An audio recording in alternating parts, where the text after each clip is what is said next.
오늘 본문 내용은 두 가지 내용입니다. 먼저는 1절에서 6절까지는 예수님께서 고향에서 거절당하시는 내용입니다. 두 번째는 7절에서 13절까지 12제자를 전도 여행으로 파송하는 그런 내용입니다. 1절에 보면은 예수님께서 거기를 떠나 고향으로 가셨습니다. 고향은 좋은 데잖아요. 그죠? 고향은 그리운 곳이고 또 우리 다 고향 있잖아요. 어린 시절 추억이 있고 정겹고 익숙한 풍경이 있고 자기의 뿌리가 있는 곳 아닙니까? 또 부모님, 친척, 이웃, 친구가 있고. 근데 오늘 예수님께서 거기를 떠나 고향으로 가셨습니다. 이 말씀은 예수님께서 가버나움을 떠나서 나사렛 그 30년 동안 사신 곳을 가셨습니다. 근데 예수님은 단순히 휴가나 가족을 만나기 위한 개인적인 이유 그 이상으로 제자들도 함께 가셨고 그 안식일이 되어서 회당에서 가르치시는 사역하시는 모습을 볼 수 있습니다. 예수님의 사역을 통해서 그 고향 사람들이 놀라는 모습을 볼 수 있습니다. 2절에 안식일이 되자 예수님께서 회당에서 가르치시기 시작했습니다. 많은 사람들이 예수님의 말씀을 듣고 놀랐습니다. 예수님의 세 가지 정도의 놀랐습니다. 첫째는 가르치시는 권위에 놀랐습니다. 예수님이 가르치실 때 다른 데 보면은 예수님의 가르치심에 권세가 있고 사람들이 놀랬으니 이는 서기관과 같지 아니하더라. 그런 내용들이 종종 나오는데 왜 서기관과 비교를 하냐면은 그 당시에 이 가르침의 최고 권위자는 서기관이었습니다. 그런데 예수님으로부터 이 자연스럽게 어떻게 인간의 언어로 설명될 수 없는 그 압도당하는 권위, 그 서기관의 권위와는 비교가 되지 않는 신적인 권위죠. 두 번째는 예수님의 지혜에 놀랐습니다. 골로새서에 보면은 모든 지혜와 지식의 보화가 그 속에 감춰져 있느니라 이런 말씀이 있습니다. 그리고 세 번째는 예수님의 능력, 기적 행하는 능력에 또 놀랐습니다. 역시 골로새서에 보면은 신성의 모든 충만이 그 육체 안에 거하신다. 이게 예수님의 권위, 예수님의 지혜, 예수님의 능력, 바로 신적인 권위, 신적인 지혜, 신적인 능력에 그들은 감동받고 놀랐습니다. 그럼 감동받고 놀라면은 그 반응은 받아들이고 그 앞에 굴복하고 영접해야 되는 게 상식처럼 보이지 않습니까? 근데 이렇게 놀라고 감동도 받았는데 그들의 반응은 거절하고 배척하는 모습을 볼 수 있습니다.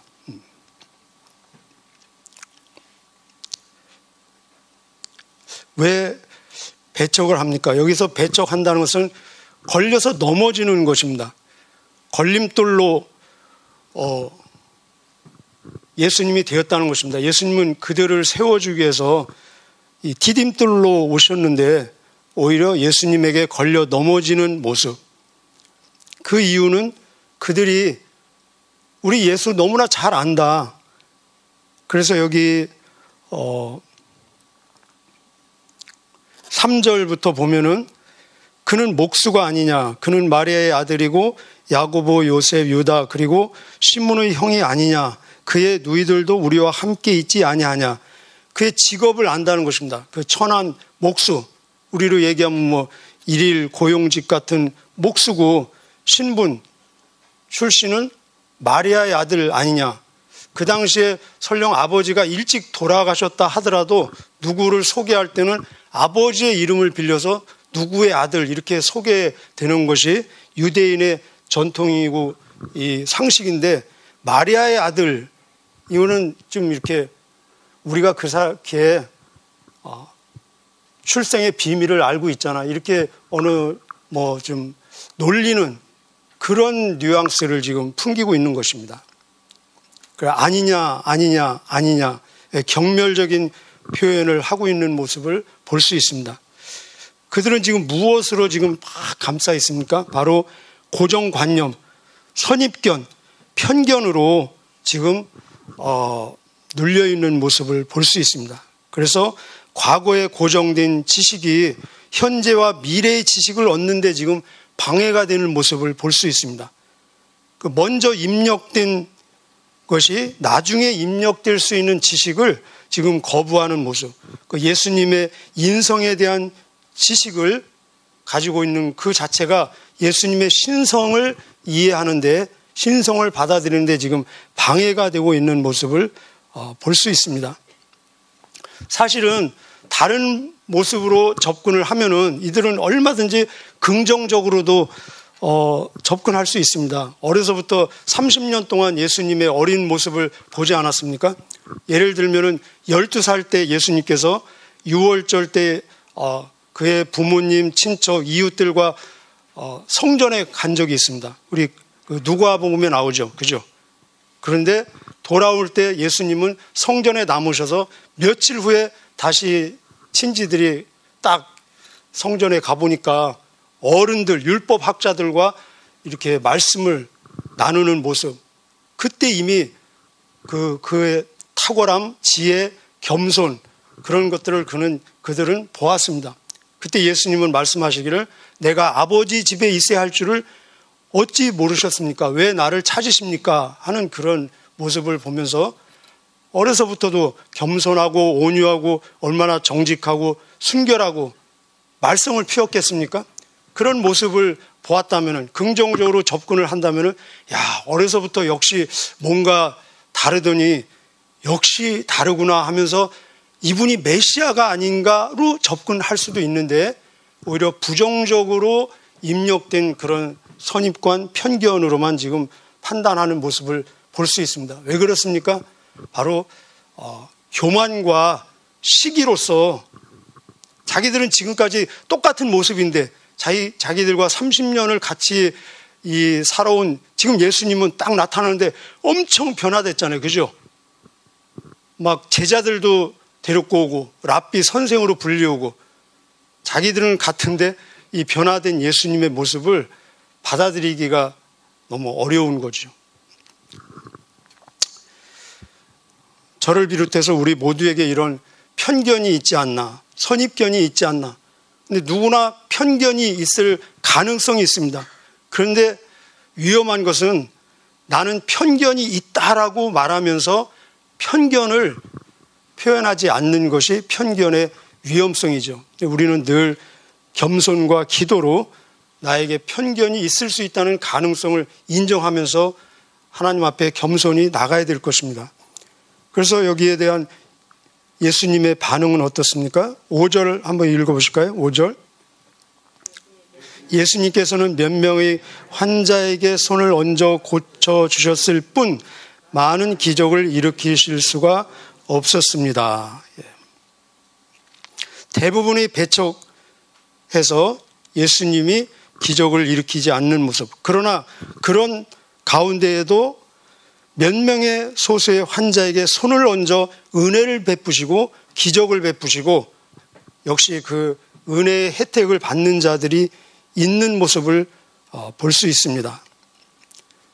요한복음에 보면은 자기 땅에 오매 자기 백성이 영접지 아니하였으나 영접하는 자 곧 그 이름을 믿는 자들에게는 하나님의 자녀가 되는 권세를 주셨으니.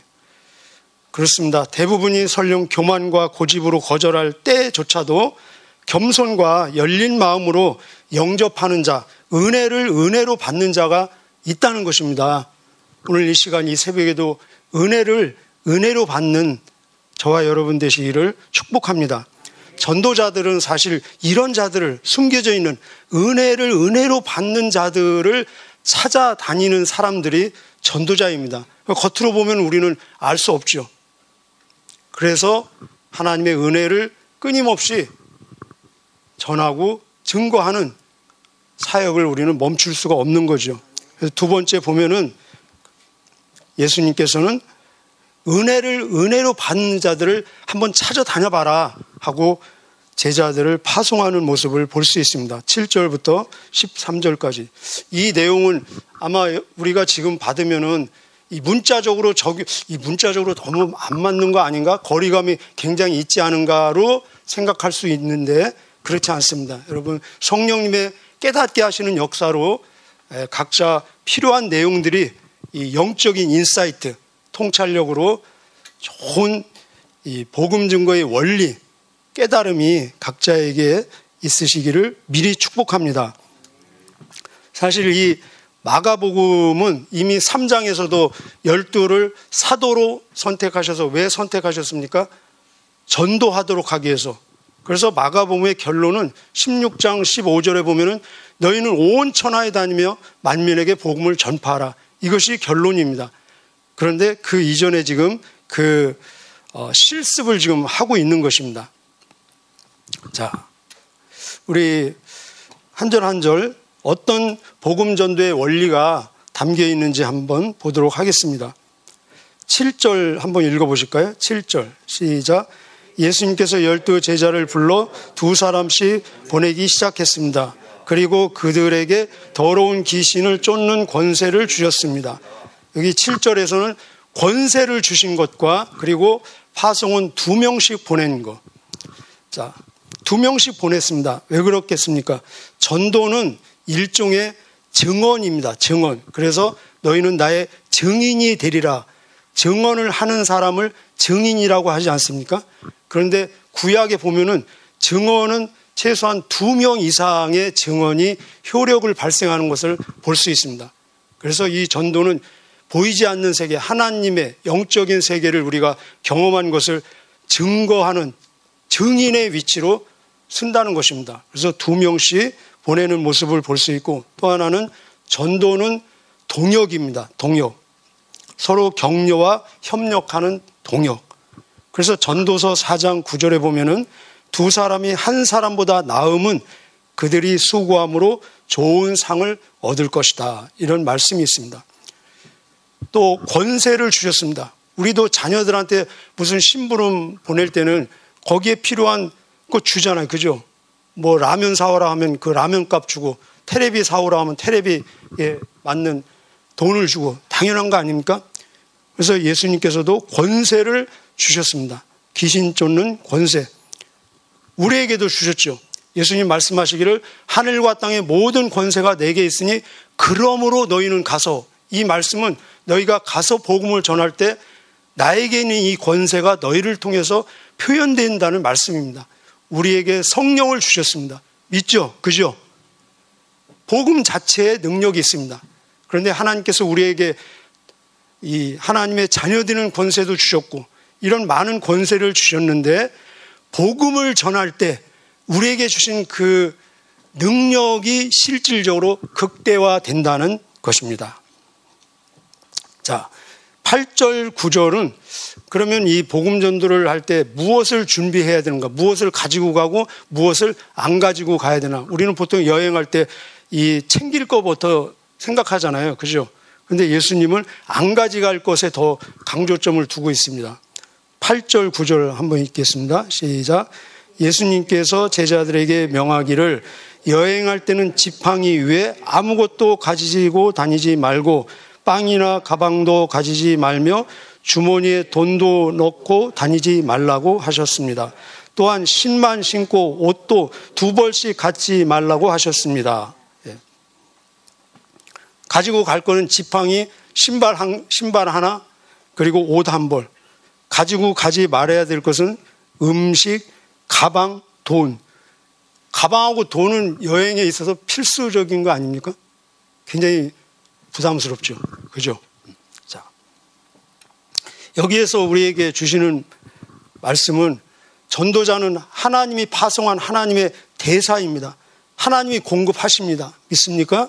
하나님에 대한 전적인 신뢰, 나를 보내신 분에 대한 전적인 신뢰, 의뢰, 기대가 있어야 되죠. 사실 우리에게 무언가 많이 있으면 많이 있을수록 하나님이 보이는 시야가 가려질 수 있다는 것입니다. 전도자는 여행자입니다. 여행자는 늘 이동하는 사람이죠. 그죠? 그래서 간소화돼야 되고 또 단순화돼야 되고 늘 기동성이 있어야 됩니다. 그러려면 가벼워야 되겠죠. 그리고 목적 지향적이 돼야 된다는 것입니다. 그러면은 꼭 필요한 음식, 숙식, 돈은 어떻게 공급받느냐? 10절에 나와 있습니다. 10절에. 자, 10절 같이 한번 읽어보실까요? 시작. 예수님께서 이어서 말씀하셨습니다. 어느 집에 들어가든지 마을을 떠날 때까지 거기 머무르도록 해라. 음식과 여비 그리고 잠자리는 영접하는 자를, 복음을 영접하는 자를 통해서 공급받으라라는 말씀입니다. 그 당시에는 나그네 대접 문화였습니다. 그래서 복음을 영접하면은 복음 전한 자를 영접하는 것을 통해서 복음을 영접하는 것을 보여줍니다. 먹고 자고 하는 것을 해결하기 위해서라도 열심히 복음을 전해야 되겠죠. 그죠? 우리가 그 선교 훈련 과정 중에 믿음 여행이라는 게 있습니다.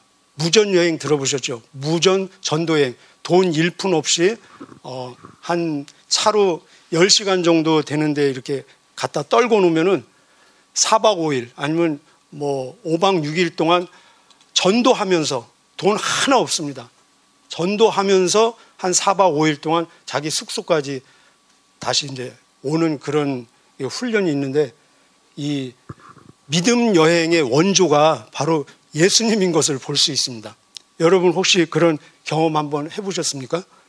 저는 필리핀에서 훈련 받을 때 이런 훈련을 받아보기도 하고 또 시켜보기도 했는데 그렇죠. 전도를 통해서 받는 그 반응은 가장 최악의 반응은 순교까지도 갈 수 있잖아요. 우리는 아직 그런 경험을 못했지만 스데반처럼 순교까지도 갈 수 있지만 또 하늘의 대접도 받을 수 있는, 그래서 가장 예측 불허한 이 사역이 바로 전도입니다. 그래서 전도 복음 증거는 굉장히 설렘이 있으면서 동시에 굉장히 부담스럽지 않습니까? 왜냐하면 어떤 반응이 나올지 모르기 때문에. 저는 한 번은 그 비행기를 갈아타는데 두바이 이 공항에서 한 3시간 동안 기다려야 되는데 3시간 동안 기다리면서 옆에 어떤 사람이 있더라고요. 그래서 전도를 했는데 돈을 100불 주더라고요. 할렐루야. 인도 사람이었는데 참 좋은 일 한다고 고맙다고 하면서 돈을 좀 줘도 되겠냐고. 괜찮다고. 그래서 제가 항상 그런 일이 있으면 참 전도할 만하겠죠. 그죠? 네. 하여튼 이 하나님께서 하나님의 일꾼을 책임지시고 예측하지 못하는 그런 이 공급을 통해서 하나님께서 인도하시는 모습을 볼 수 있습니다. 자, 11절. 지금 이 예수님이 고향에서 그렇게 친숙한 익숙한 사람들로부터 배척당하는 모습을 제자들에게 보여주셨잖아요. 그죠? 직접 보여주신 것입니다. 사실은 스승은 제자들한테, 자기 학생들한테 멋있는 존경받는 훌륭한 모습만 보여주고 싶지 않겠습니까? 스승은. 근데 예수님은 배척당할 거 아셨겠죠. 그죠? 그럼에도 불구하고 제자들을 다 데리고 가서 본인이 배척당하고 고향 사람들한테 따돌림 당하는 모습을 보여주시는 것입니다. 자, 11절 같이 한번 읽어보겠습니다. 시작. 너희를 받아들이지 않거나 말씀에 귀를 기울이지 않으면 그곳에서 나올 때 신발에 묻은 먼지를 털어버려서 그들에게 증거로 삼아라. 이 문자적으로 이렇게 보는 데서 하면 안 되겠죠? 그죠? 바울도 사도행전 13장에 보면은 바울과 바나바가 복음을 거절하고 배척할 때 신발에 먼지를 털고 가는 모습을 볼 수 있었습니다. 자, 이 내용은 무엇일까요?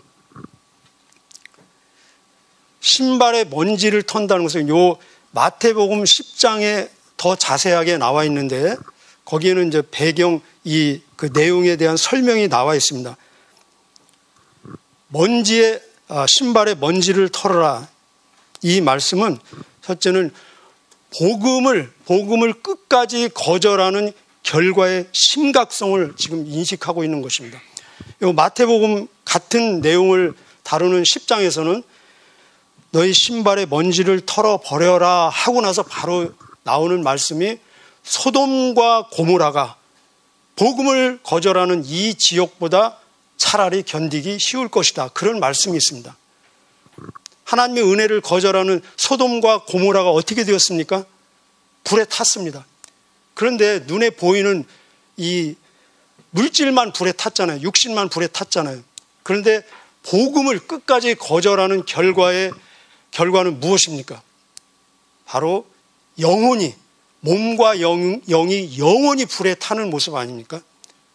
그래서 복음을 끝까지 거절하는 그 결과가 어떠한지 심각성을 전도자들은 늘 인식을 해야 된다는 것입니다. 그리고 그 당시에 이 먼지는 세속성과 제약을 상징하고 있었습니다. 그래서 그들이 왜 거절합니까? 물론 오해도 있고 교만도 있고 시기도 있고 무지도 있고, 그러나 재성이라는 것입니다. 죄로 인해서 나는 이 세속성, 재성과 같이 합류하지 않겠다라는 전도자의 의지 표명이라는 것이죠. 자, 끝으로 그렇다면 전도자가 나가서 무엇을 전하고 그 전할 내용과 그 열매는 무엇인가? 우리 12절, 13절 같이 한번 읽어보시겠습니다. 시작. 제자들은 가서 사람들에게 회개하라고 전하였습니다. 또 많은 귀신들을 쫓아내고 많은 환자들에게 기름을 부어 병을 고쳐 주셨습니다. 전도, 복음 메시지의 첫 메시지는 바로 회개라는 것입니다. 그래서 마가복음, 복음서에서 일괄되게 우리에게 주시는 말씀은 예수님의 첫 메시지도 회개하라, 천국이 가까이 왔느니라. 세례 요한의 첫 메시지도 회개하라, 천국이 가까이 왔느니라.